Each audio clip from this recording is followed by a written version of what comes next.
We're so excited to speak to you tonight about how we launched our profitable digital vision therapy program and share with you how you can too. Of course, without the guesswork that we had to go through. I'm Jess Lidke. I'm the one on the bottom. I'm a certified vision therapist. I've had my COVT since 2019, but I've been a therapist since 2013. And I specialize in our team at 4D Vision Gym in teaching our parents and coaching our parents for our children's digital programs for their, at-home vision therapy programs. And I also do a lot of this kind of work. I train occupational therapists, teachers, physical therapists, other optometrists, a lot on what it is that we do and how vision therapy can be important for their patients. And we host a podcast called It Could Be Your Eyes with Dr. Collier. So, Dr. Collier, who are you? So I'm Dr. Collier. I'm so happy that you guys took the time to be in this webinar tonight. The reason why this kind of started was because somebody posted on VTODs on Facebook and saying, what do? We have a wait list. Do I stop seeing patients and that sort of thing? Do I stop doing new exams? And I just posted like, oh, well, we started our own digital program. Like you should look into that. And kind of it went VTOD is viral. So it seemed like a lot of people were interested in figuring out how to develop their own digital program, because I think that we all have this like bleeding heart. Like we really want to help everybody that we can. And we do everything that we can to do that. And sometimes it ends up taking a lot more hours than we'd like it to, or we can't get to everybody because of distance or because of our wait list or because losing staff and training staff and all of that. So we really wanted to, give you guys an opportunity to understand how to start your own digital program so that people really can benefit from vision therapy all over. Our goal for Jess and I think for me, and I think I can speak for Jessica as well, is to have as many vision therapy into as many hands as possible. So we want everyone who needs vision therapy worldwide to have access to it. So I think that, this kind of just allows us to do that because we are able to access so many people with our digital programs. And if you guys have digital programs too, then we're just kind of fulfilling on our mission here. So that's kind of why we started this whole thing. And so we'd love to ask you if you're ready to stand out in a growing market, because the digital health industry is booming. It's valued at $325 billion in 2025, according to Forbes. Yet so few vision therapy practices actually offer at-home vision therapy. There's a rising demand for online health solutions. So since 2020, people have expected to be able to get their healthcare online. They're expecting to be able to do things around their own schedule. People don't even want to leave the house for work. And so when it comes to things like vision therapy, where it is a time commitment, and we really do want them to be very invested, when our patients have, our parents have like 4 kids or something like that, it's hard for them to make that time commitment. But if it's 15 minutes a day and they can do it from home at their own discretion, then that makes things a lot easier. And this isn't a trend. It is where the field is going. Practices integrating digital therapy are poised to dominate. You expand your reach, you serve more patients, and you boost revenue without increasing overhead. And then we kind of all know the cycle that happens in our offices now. It's like, you have the patient in for their vision therapy session, at least for our office when we were doing primarily in-office vision therapy. You call the parents in for the last 5 minutes, you show them what to do. They get home, they don't know what to do anymore. They don't practice. Vision therapy is taking longer than expected. And, they'll say things like, oh, I was in vision therapy for 2 years, but they had like 12 sessions and their Brock string's still in their bag. So it's kind of like, were you really in vision therapy for 2 years? And so you're spending a lot of money trying to train your staff and meet the need. And they're spending money trying to get their children better, but they're not really getting better as much as we want them to, as much as they can. And then a lot of times people will say things like vision therapy doesn't work. It's so frustrating. And that was the kind of cycle that we were in before 2020. Before the pandemic, we were delivering vision therapy in our clinic only. We were seeing about 150 patients a week, and we had a huge team to do it. We needed at least 8 vision therapists. We had Dr. Collier as well as a part-time behavioral optometrist on staff with us, and we were here 6 days a week in the clinic. You know the rule. We're there every night, staying out late, because patients want to be seen before school, after work. They also have sports. They're going to come before karate. And so we were at the clinic all the time trying to see everybody. We And we had were also at a different point in our lives too. So when Jess and yeah, I kind of got into this 12 years ago when we opened the practice, we were young, we were in our 20s, we had energy, we didn't have husbands, we didn't have kids, we didn't like this was our lives. So, we would stay there until 7 o'clock at night and then do our charts and then go out for like a margarita or something. But then happened and priorities changed and everything kind of happened. And then we had somebody ask if we had a suggestion box, and we're like, no, but what were you thinking? They're like, could you be open on Sundays too? Because that'd be a lot easier for us. And I think it's kind of like, oh my goodness, you want me to live here forever. And so I think that that's kind of what our patients began expecting from us because we were here all the time. And so I think that it was great because we had to serve so many patients, but it was really hard on us, personally. and so since the pandemic, things have changed completely.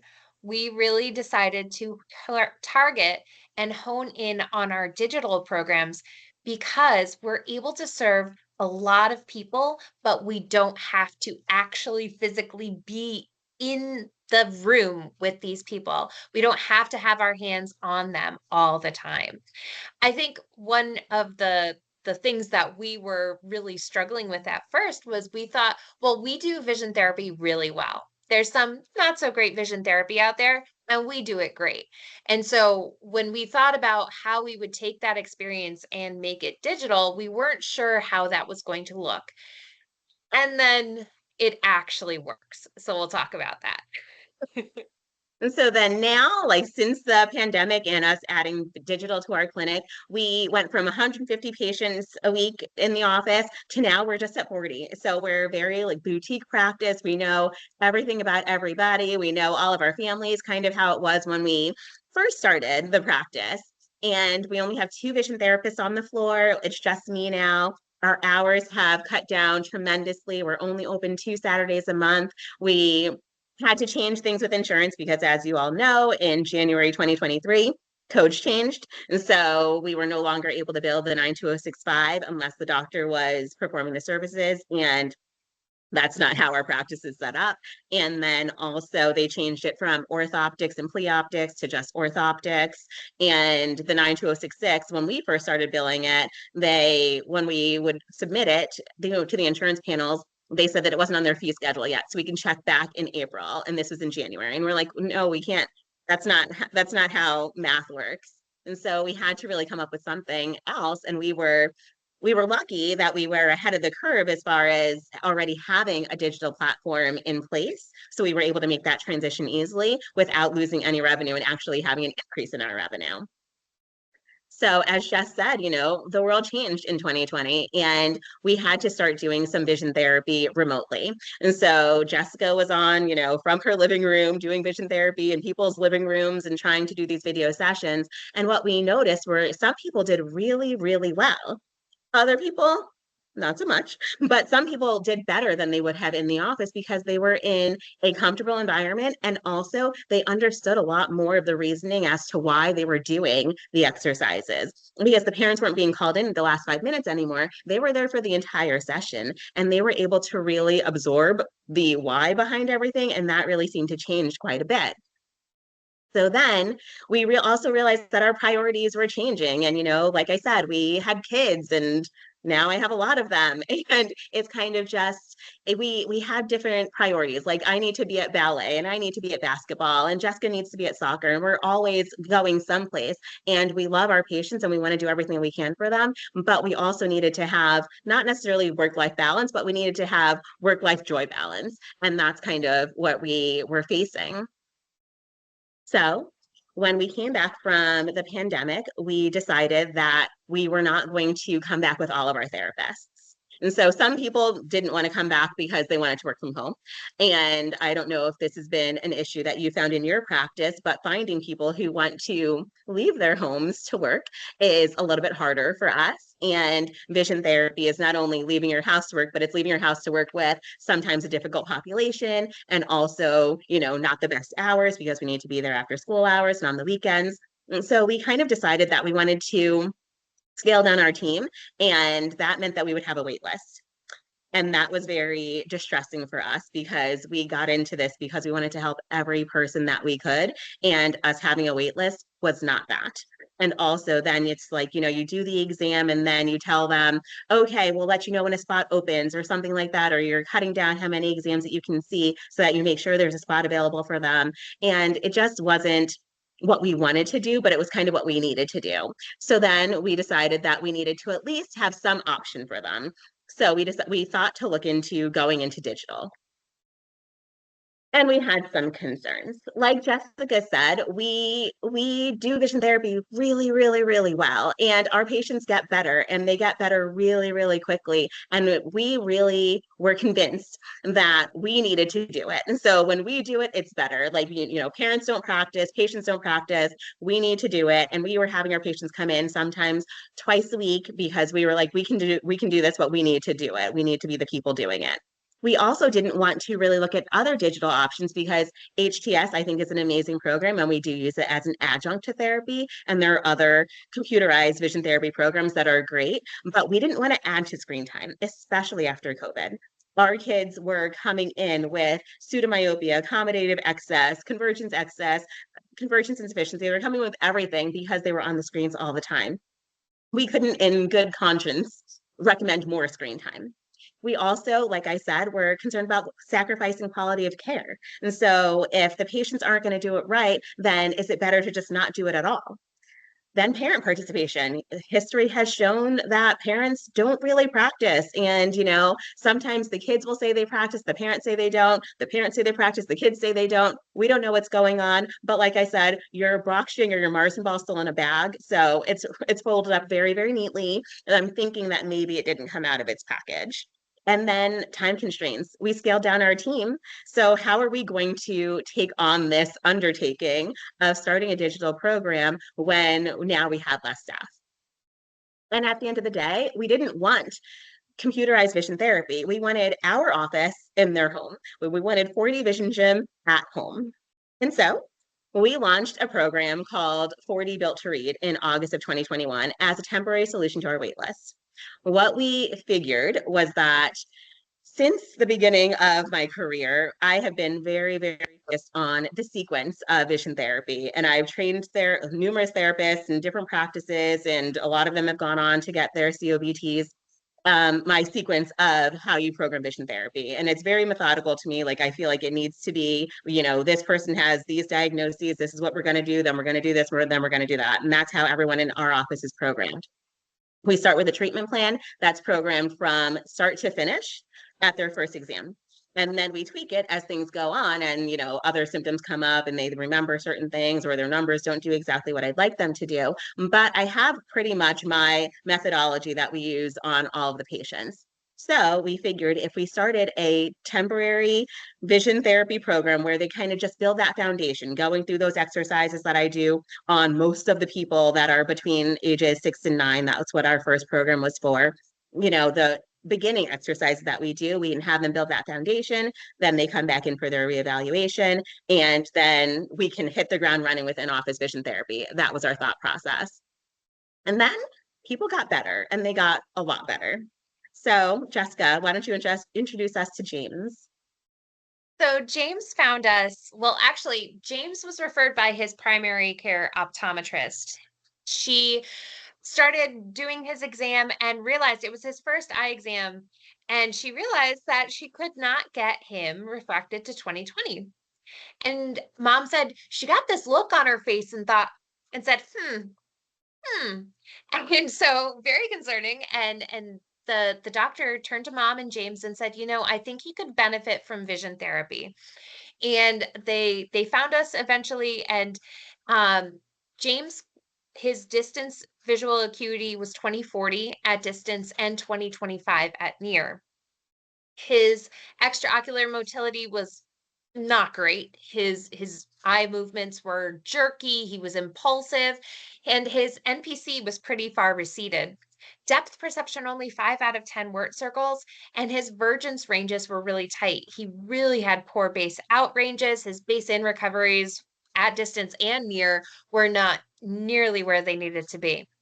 This kid was struggling, and mom was really unsure about what it was that they could do, but she was hungry for a solution. She was ready to jump in. They went home, they did 4D Built to Read. I touched base with them in the beginning of the program, just got mom, kind of on board and helped her understand what it was that she was supposed to be doing. And that was it. 12 weeks later, James came back with 20/20 vision at distance and near. He had smooth pursuits, he had accurate saccades, his NPC was good, he had perfect depth perception, we had textbook ranges. And we looked at each other and said, "What?" Like, this isn't happening. We can't treat amblyopia without doing it ourselves. We have the magic touch. We need to be able to do this. And then there was another James and another James and another James. And it was crazy the results that were being attained at home by parents don't practice. And so we were so flabbergasted by the results that we wanted to share it with our peers. And so what we did is we presented our preliminary research at a COBD meeting. So we had our poster there and our paper was published and it shows all of these amazing results that we found. Essentially, we found out that it works.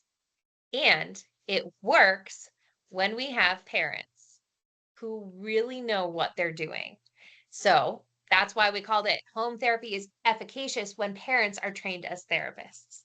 That is what we found was our key missing ingredient in helping these kids as quickly as possible. And so we And see that these outcomes are possible at home when done correctly and when directed by a behavioral optometrist or a VTOD. And so we know what we do. You know what your secret sauce is in your therapy room. You know exactly how you get patients from point A to point B. So if you can do that without needing to actually do it yourself, or even if it's in addition to doing it in office, that can make a world of difference for these patients.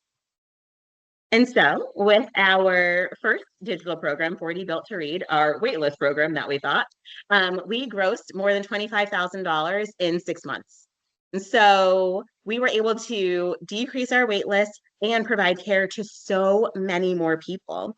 Now, cost wasn't an issue for patients because when we changed everything with the changes in 2023 with insurance, cost wasn't as much of an issue, travel wasn't as much of an issue, being able to organize schedules wasn't an issue, and patients actually took this program and ran with it. So again, to reiterate, this opportunity is sitting right there for you. So we have the world being really ready for digital vision therapy and digital therapy, digital offerings. People are used to digital courses and people are used to digital healthcare. And so it's time for you to start offering this. And so with it, you would be able to expand your patient base beyond your office, generate additional revenue streams, and save time with at-home activity plans and video resources. So with this, you really get to organize your practice so much better. And, we'll go through how to develop your SOP so that your programming is really shining through. And then you get to streamline your operations and really scale without needing to add extra people, extra therapists, extra everything, billers, and all of that happens as you grow your practice. So like we said, our practice at the time was seeing over 150 visits a week. We needed a lot of people to support that. And now we don't need that. And now we have a much better kind of quality of life. And so we developed a lot of digital programs at this point. And so once our adults heard that we had this digital program that was working for kids, they were a little bit disappointed because they were wondering why they still needed to come in and if they were having a bad day, if they were a brain injury patient, a concussion patient, And, they had their good days and bad days. They couldn't necessarily time when they would have a good day and if that would coordinate with their vision therapy session. And so sometimes they'd just be sitting in a room with Jessica in the dark, and that would be their vision therapy session. And we try to, do some closed eyes, eye stretches, and things like that. But they're like, but there are some good days that I have at home that I'm like, I wish I had therapy today because I would actually get better. And so we developed a program for them. We developed a program to help our patients who go to Easter Seals. So we have a partnership. We see a lot of patients from Easter Seals in our area because they have a driving readiness program. And the occupational therapist there, does their entire evaluation, and then she does driving ed therapy to get them back on the road. But she was noticing that they have a lot of vision issues. So she would send them to us for their exams. And then, since she essentially serves the entire state, people were not able to get to us. They couldn't drive. And so we needed to develop a program for those people who are driving or wanting to drive and getting their vision on track. So we developed a lot of programs that are helping a lot of people. We were actually even invited to talk at the ADED conference, which is the National Organization for Driver Educators. And because of that, now we're able to offer Built to Drive in different states, because now through the state offerings, they're able to provide Built to Drive to some of their patients with disabilities. And so it's been a really great, rewarding thing that we've been able to do. And we want to teach you how to do that so that then you can go ahead and continue making this difference and this big movement in vision therapy in the world. I mean, just asking you all here, thinking about how would adding digital therapy allow you to treat more patients? Maybe you're strapped for time, maybe you're strapped for resources, maybe you're in a remote area, or you have a lot of people who are trying to get to you from all over the place. We hear stories about, patients traveling 2, 3 hours to get to their nearest VTOD. And then what? So how many more patients would you be able to serve if you were able to add digital to your offerings? And how much revenue do you have currently waiting on your wait list? If you have a wait list, if you're unable to see everybody that you want to see, everybody that needs to see you, that's money that you're not collecting because they're not actively in therapy. So you have revenue sitting on the table that you're unable to take advantage of. And how often do patients not start or stop? They drop out because your office is too far, or because they have soccer, or because they have karate. It's always karate. Why is it always karate? Or, A lot of karate. a lot of karate. Vacations. We've had, so one of the really cool things that we've been able to say is that we have been able to treat patients around the world. One of our adult patients has to travel a lot for his job. He was doing his vision therapy with our program in Mexico. I think he was in Switzerland. He went to Argentina. I mean, this man was all over the place, and he was able to do his vision therapy because of the digital programs. And then maybe you've been here. What would you do if you lost one of your vision therapists tomorrow?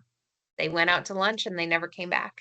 It's a scary situation. It's a scary thought, but it happens. And it's not always they went out to lunch. It's just, they've got a lot on their plates too. And you want your staff to grow and move on and do great, beautiful, wonderful things. And it's not always with you, but that creates a challenge, right?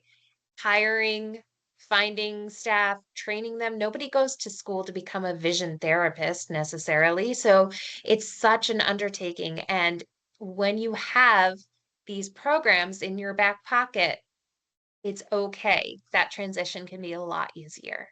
So, in conclusion, what it looks like is you have more patients, you have additional revenue streams, you have less staff burnout, and you have clearer systems with less micromanaging. A lot of these systems can be very plug and play with very little effort on your part, and everybody's happier.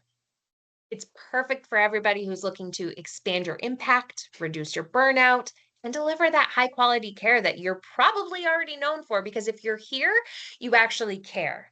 And so that means, when you care about the kind of quality of care that you give to your patients. So doing an expansion into digital is another way for you to expand that care and that quality. Okay, so now we're going to dive into giving you guys kind of the meat of it so that you can go ahead and after this webinar, kind of run with it and start your own digital programs. And so we made a lot of mistakes along the way, or lessons, they say. What do they say? Owning a business is the most expensive MBA you'll ever get. And, we had an expensive MBA that, I paid for MBAs for everybody. So we learned a lot over the years, and I wanted to share that with you so that you don't have to do those same things. You don't have to make the same mistakes. It's like with your kids, it's like make different mistakes than I did. And so we kind of wanted to lay it out for you. We made a lot of costly marketing missteps. And so when we started our digital program, it was like, oh, we can change the world. Let's get it out to the masses. Let's get it out to everybody. And we hired so many different marketing companies, PR companies. We had the Google ads, the Facebook ads, the banner ads, all the things, and spent a lot of money doing kind of work that would be nearly impossible because we were trying to educate the entire country on what vision therapy is. And we know how hard that is for us to do in our own office. And so we want a captive market. So we really want you to look at who's already in your network. Who are the patients that didn't start yet because they couldn't afford it? They couldn't travel to it. They just didn't have time in their schedule right now. Who are the patients that you can think of right off the top of your head? Those are the patients you want to start with. You want to start with the patients who are sitting on your wait list or trying to figure it out, trying to figure out what their next steps are. Maybe there's some kiddos whose numbers aren't like really, really bad, but they might be negatively impacting them in their sports or in their academics. And you don't want to recommend a full vision therapy program for them, but there is something that you can do. And giving written exercises or telling patients, like, oh, here's a Brock string, like, this is how you do it. And then they never end up using it, or you're giving them some lifesavers and they can't really do anything with it. Like, that's not really going to be effectively treating it. But you have this captive market that's waiting for what you have. Then you also have other doctors who refer to you, and some of them want to refer to you. Some of them would prefer to actually be able to treat their own patients in their own office. And so once you develop your digital program, that's someone that might be able to expand what you're doing in the world by giving them really, really quality vision therapy. And we've had that experience where we have other optometrists selling our digital programs and we never even see their patients, but we're making that impact, and that's what we're here for. And so then also, we had to spend time and money in mastering how to do digital product management. We had to figure out what sort of hosting platforms to use, what sort of email funnels to use, and all of these different things. What sort of credit card processing makes the most sense for this, and what sort of equipment providers make the most sense. And so really kind of experimenting with all of those things and being able to know, like, this is just step by step by step, this is exactly what you need to do. Then we experimented with a lot of different project management tools. We've tried probably like 5 different CRMs. We had to learn what CRM stood for. Can't remember what it is right now, but it's something that's like how you organize all of your leads and everybody who's in your programs. Then we needed to also figure out how we were going to all be united in everything that we were doing. And so how are we all on the same page when we're also seeing patients at the same time? So I'm in the exam room, Jessica is in the therapy room, Jem's on a call trying to figure out, like, troubleshoot with parents on whether or not they should be coming in for an exam. And we also have this digital program running in the background that we need to give a lot of attention to. So then how do you manage it all? How do you keep all of those moving parts moving in the right direction? Then really balancing authenticity and perfection. And so what we learned very early on is that none of us, I'm assuming none of us on this call or in this room or in your offices are paid actors.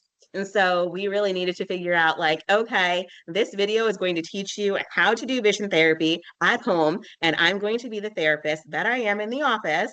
And that's how I'm going to do this exercise with you, because none of us know how to stick to a script. None of us know how to do any of that. We know how to do vision therapy. We know how to do it really well.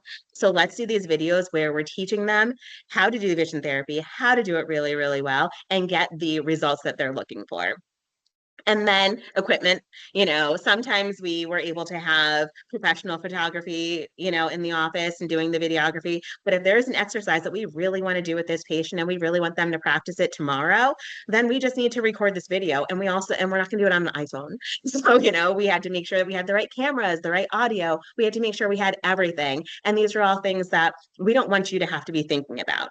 And so that's kind of the lessons that we learned there. We spent a lot on coaching and really making sure that we were offering the information in the most digestible way, in a way that people could actually learn it and be able to work with their children on it. So we wanted to make sure that our product was going to be the same value of in-office vision therapy, because otherwise we couldn't put our names on it.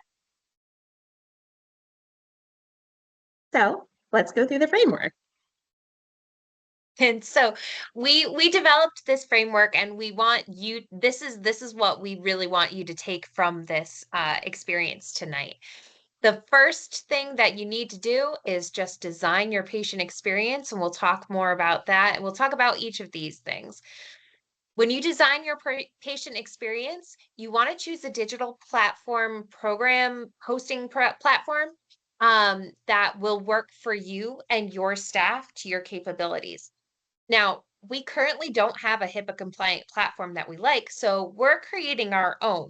But what we do have is we have our patients sign an agreement to be able to allow their information on our portal. And we also take special precautions to make sure that it's not, all of everybody's personal health data out in the world somewhere. So We what we also have, did is sorry. when we started the program, we did that kind of waitlist program, which wasn't specified to any particular patient. It's kind of like, okay, your child's between 6 and 9, they're having some difficulties with reading, they have some CI, CE, AI, that sort of thing. These are the exercises that we want them to do. So we were able to use a really, really great hosting platform. But then as things developed, we really wanted to be able to customize it more. So then we had to spend thousands of dollars with our lawyers trying to figure out how exactly to have that hosting platform. How do we make our hosting platform HIPAA compliant? And so what we decided to do is that we have our patients sign that they understand that our portal isn't necessarily that, HIPAA compliant. But when we have a personalized portal for each of our patients, they are then signing a sheet saying, I understand this, but then of course, we take our own precautions. We're not putting full names, we're not putting diagnoses, we're not putting any kind of numbers. It's just, hi, Jimmy, here are your exercises. So, if someone, if Johnny signs on and sees Jimmy, we're not going to know who Jimmy actually is or what's going on with Jimmy, but the parents understand that and know what's happening with that. The next part that we also want you to consider is we have business agreements. We have BAAs, they're business associates agreements with all of the companies that we work with, whether that's Stripe, which is our, credit card processing, with our payment plans, with whomever it is that we are working with. We are very careful and considerate of each of those steps and how we are working with them legally. So it's a very important piece of the consideration as you're deciding what sort of platform you want to be using. Also, think about ease of use. And as you play along, a lot of these platforms, you're going to find out what you like. Some pieces are customizable, some pieces are really not customizable. So, you want to understand how easy is it to make this program your own? And is it one of those things that it's really important to you that it looks like it came directly from your office? Or is it okay if it's a little bit more, generalized, a little bit more, kind of open to everything there? Like, it looks like it came from Kajabi. It looks like it came from Teachable. It looks like it came from anywhere that you are actually hosting. Or do you want it to look like it came from 4D Vision Gym. It came from Aspire Vision Care. It came from Clear Horizons. Whatever it is that, is important to you and your company branding, that is super important. And you also want to think about, are you going to make them customized individual programs for each of your patients, for each patient that's on the wait list? Or do you want to do something like we did to start, something that's kind of more foundational, that's more broad use, that is more applicable to more people in your patient base and your who you want to be serving digitally. And so that of course makes a big consideration on what sort of platform you're using as well, because you are not you could be limited. You might not be able to, have 100 different programs or 1,000 different programs. But if all you want is one good program, then that's okay, right? That doesn't really matter as much. So I wanted to take you behind the scenes a little bit here at 4D and see what our patient portal looks like. So when a patient comes back into their portals, when they are signed up for Built to Read, they log into their own portal. It's, our 4D Vision Gym at home.com. They can log into their own portal, and then they see their programs are listed right there. They can view their products. Maybe some of our patients have done multiple programs at once, so they see every one of them there, and they can log in and view where they are. They could even resume right where they left off in, right from the homepage. So that's a really great thing that was really important to us. You can also see that we made it very 4D specific. We wanted it to look like it was coming from 4D and not somewhere random. So we spent a lot of time and a lot of trial and error trying to figure out how we could do that. And I'm happy to say we did. And so it looks like 4D Vision Gym at home. So coming back to our framework, we had that was our designing the patient experience. Then we moved to create your video library and recording your videos over time. It does take a lot of time, but that is step 2, creating your actual video library.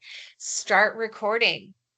Think about what your most frequently used activities are, where you get the most questions, and what makes the most impact in your practice. So, what are those exercises that nearly everyone who comes through your doors and starts vision therapy needs? What are the few activities that are really impactful that you think make the biggest bang for the biggest buck? But may also get a whole lot of questions when you assign them for homework. How many times do you have parents calling and saying, I'm sorry, can you explain that one more time for me? And then your therapist is on the phone trying to explain it without being able to show it, just kind of like, well, you stand about 5 feet from the wall and you keep your head still, and it becomes this whole thing, right? But if you had a video that would eliminate the need for you to have to explain it over and over and over and over again, then you're going to have a lot less time taken up on your therapist part and from you on, you know, just having to field it all. And you get a lot bigger impact. Showing you again behind the scenes, we now have a video library of over 200 exercises. And as you can see, it's like Dr. Collier was saying before, perfect is the enemy of great. Some of these are professionally videotaped, and some of them are just me in our therapy room with a good camera and just going through all of the exercises that our patients really needed at any time. How to use the flippers, how to use a prism pop, what are you doing for Marsden ball, how are you going to work through overlapping pictures, what is important to you, and what does even Harmon's distance mean? You can make videos about anything that you repeat for your patients over and over again and get it into the hands of your patients like that. Moving on to the third step, seamless integration. So automating your onboarding and your treatment tracking. SOPs, standard operating procedures. These are key, but you want to think about all of the different steps that when you even have a patient that comes through your door and has an exam and does therapy in your office, What does that look like for starting? And then think about, now that you've created your platform and you know what to plug into your platform, what sort of process do you need for your patients to be able to start on there? And how often do you want to be interacting with them? So have that in mind kind of from the start. Is this something that you're going to be having face to face or even face to camera time with your patients from the get-go every week or every month? Or how frequently are you going to be seeing them? Because then you also start thinking about, you could make hybrid programs, having them in the office as well as seeing you digitally, seeing them for their reevaluations. Are you going to see them every month? Are you going to see them every 3 months, every 6 weeks, every 2 years? It's up to you. But as you're designing this program, we want to plug in that these processes should be clear and standardized from the get-go. That's going to make a lot of your time a lot more useful and a lot more beneficial, so you don't spin your wheels, reinvent the wheel, and then have to go back and share it with your team. Oh, and by the way, we're going to change that. Oh, and by the way, we're going to change this. But if you have everything written out, your policies, your procedures, your who's responsible for what, your team is going to be aligned and your patient experience is going to be that much smoother. Also, keep in mind that you want to be practicing, or you're monitoring your patient progress. And so how does that look? Does that look like something that they submit to you online? Is that something you just check in with them with a phone call? Are you doing video sessions, stuff like that? And how often are they getting new content? What is your whole process from start to finish? And having a clear vision on that is going to just guide the whole process for you. This is also our directory of our SOPs. I don't even know how many SOPs there actually are at this point, Dr. Collier. We could say that there's over 200 videos. I don't even know how many SOPs we have. There's a lot. And everything that we do that is patient facing or even internal facing within our own team, we try to create a standardized operating procedure so that even if we get a new team member tomorrow, we could hand them the process for anything that we expect them to do, so that everybody's on the same page and we know exactly where they are and what's happening. And they know exactly what's happening and where they are. And finally, you scale and you profit. You expand and you start selling. So it's always a good idea to assign someone to be that at-home therapy point person, someone who is going to be able to field all the concerns, whether therapeutic or technical. And you want to have someone that can really help coordinate it all. And if they don't have the answer, they know where to go to get that answer. Now, when we talk about pricing, it is so, so, so, so important that you set your prices at a reasonable investment level.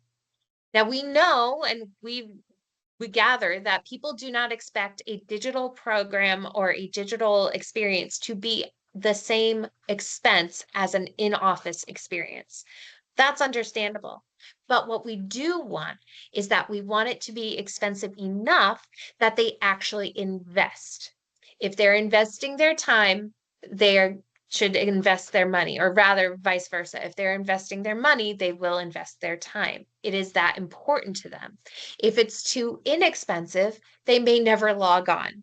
And so you really want it to be something that is worth their time, because if they are spending the money, they're going to expect that it's worth their time as well.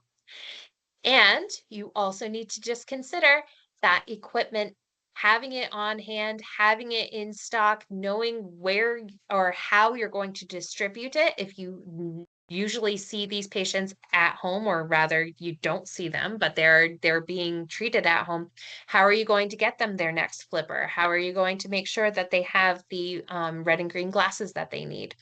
Planning is everything when it comes to at-home vision therapy. And so what we have when we're talking about our scaling is we have program walkthroughs. Dr. Collier literally walks through each of our programs in a video. This is just a screen share of how our programs work, so that if We have partners that are selling the programs directly. They know exactly what they're getting and they know exactly what to expect for their patients and their patient experience. They know why we're doing what we do, how it works, even what the click-through experience looks like, so that you can easily, scale these programs for your population and for your partners. So just imagine with me if your practice had a ready to go onboarding process through your SOPs, exercises that parents could follow at home, fewer confessions about missed homework, a reduced wait list, and another $5,000 to $10,000 a month in revenue without adding new staff. Just imagine. Close your eyes, take a moment. We'll wait. It's pretty sweet. So what's stopping you from launching your at-home therapy program? We just saved you $200,000 in training and experience and mistakes. So you're welcome. But here's your roadmap. You design your patient experience, you build your video library, you seamlessly integrate it with your processes, and then you scale and support it and you watch it grow. There you have it. But if you'd rather have a guide beside you as you build, we've created a way for that as well. So if you really want to build a digital program, but need a little support to fast track it, we've got a couple ways to help. Number one, we have designed the 4D Built to Launch, the digital VT builder. It's a step-by-step mastermind. It's like a coaching experience with live support, with templates, with real-time feedback to help you build and launch your digital program in about 6 months. It kicks off July 1st. We are so excited for this program. It is going to be bananas, so good.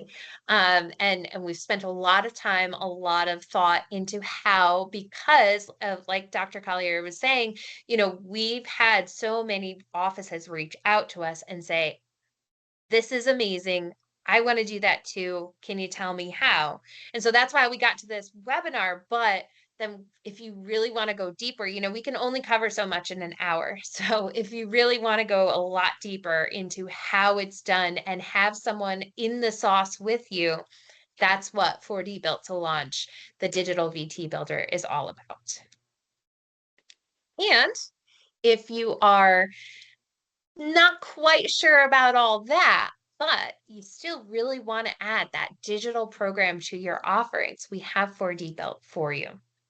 And in that, we will help build your entire digital program for you. We'll host it, we'll upload the exercises and support your patients through a system that's already working because we do it and we do it every day. And we like to think we do it really well. So if that's something that you want to, get in on, we can help do that for you as well and build it out for you. And if you apply, so both of those programs are an application-based process, just because we want to make sure that we're aligned and we're able to give you what you're looking for. So we ask if you can apply by June 1st, you will get some awesome bonuses. You'll get an hour-long team sales training, giving your staff everything that they need, the confidence most especially to promote your program with clarity and ease once it's, built and you really know what you're doing. You want your team to be excited and you want that excitement to really be conveyed to your patients and your clientele. And we'll also throw in a patient instruction manual. So done for you, written directions, every exercise, ready to hand out, pop into your programs portal. You have 4D's secret sauce in your pocket if you start and you apply by June 1st. We are so excited to help your patients succeed and your team sell without all that effort that we put in. So Yeah. for your next step, we've got a couple options. You can DIY it, get your free roadmap.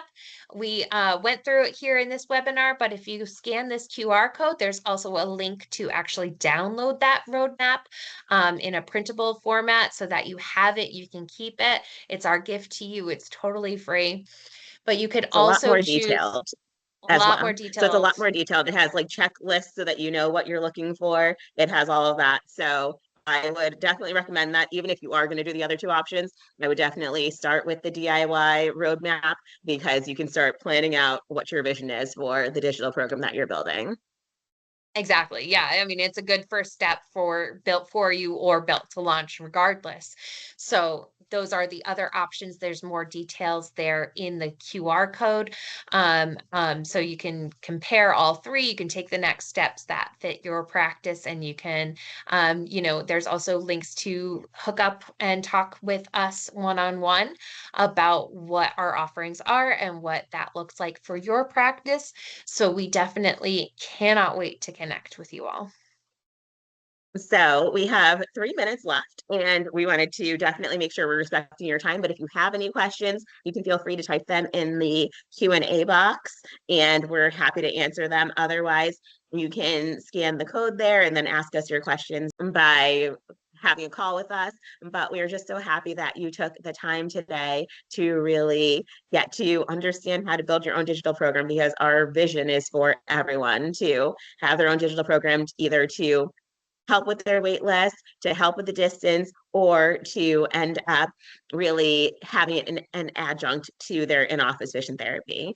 It's our practice, and we really hope that it can change yours as well. Thank you so much. Enjoy the rest of your night and have a good one. We'll talk to you soon.